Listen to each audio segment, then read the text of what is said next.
วันที่4พฤศจิกายน2025นี้องค์การปกครองแขวงบ่อแก้ว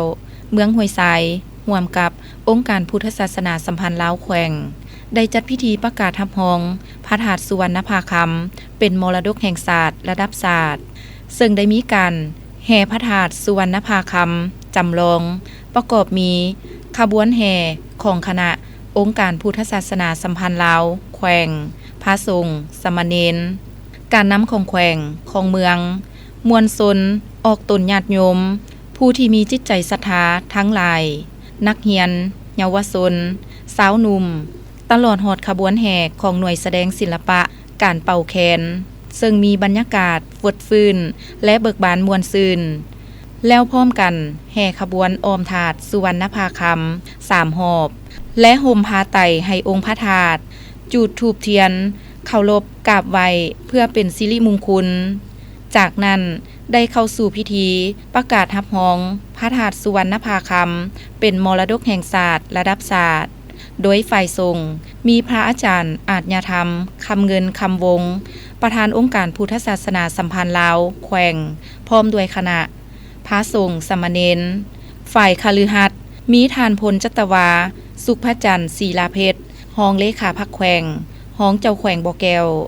ทานคำแยงคอนไสยกิจรองเลขาพักแขวงทานปริญญาเอกทองฤทธิ์หลวงโคตต่างนากระทรวงวัฒนธรรมและการท่องเที่ยวมีคณะนำของแขวงเมืองภาคส่วนที่เกี่ยวข้องและมวลชนเข้าร่วมคณะรับผิดชอบได้ผ่านข้อตกลงของกระทรวงวัฒนธรรมและการท่องเที่ยวว่าด้วยการรับรองพระธาตุสุวรรณภาคำและขอบเขตบริเวณขึ้นเป็นมรดกแห่งศาสตร์ระดับชาติจากนั้นท่านศรีรัตน์แสงดารากรรมการพรรคแขวงหัวหน้าแผนกวัฒนธรรมและการท่องเที่ยวแขวงได้ขึ้นรับใบยั่งยืนรับรองพระธาตุสุวรรณภาคำและขอบเขตบริเวณขึ้นเป็นมรดกแห่งศาสตร์ระดับชาติมอบโดยท่านปริญญาเอกทองฤทธิ์หลวงโคตต่างนากระทรวงวัฒนธรรมและการท่องเที่ยวคณะการนำของแขวงได้ขึ้นตัดริบบิ้นท่านพลจัตวาสุขพระจันทร์ศิลาเพชรรองเลขาพักแขวงรองเจ้าแขวงบ่อแก้ว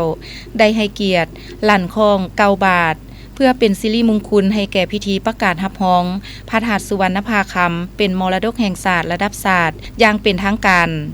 พระธาตุสุวรรณภาคำเมืองห้วยทรายแขวงบ่อแก้วแห่งนี้เป็นมรดกทางด้านวัฒนธรรม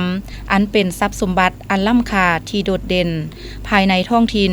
ที่มีประวัติความเป็นมายาวนานและศักดิ์สิทธิ์เป็นที่เคารพสักการะบูชาของประชาชน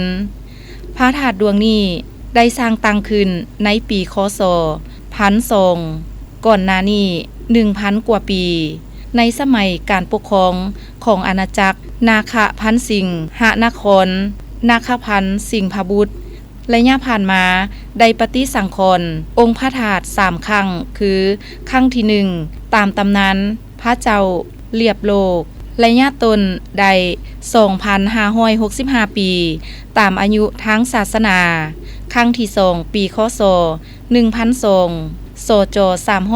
384ตามข้อมูลบันทึกภาษาเงียวได้ 1,000 ปี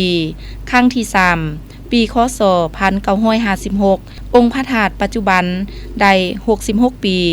ซึ่งมีคุณค่าสูงทางด้านวัฒนธรรมเป็นศูนย์รวมจิตใจของปวงชนลาวทั้งชาติและให้ความเคารพนบไหว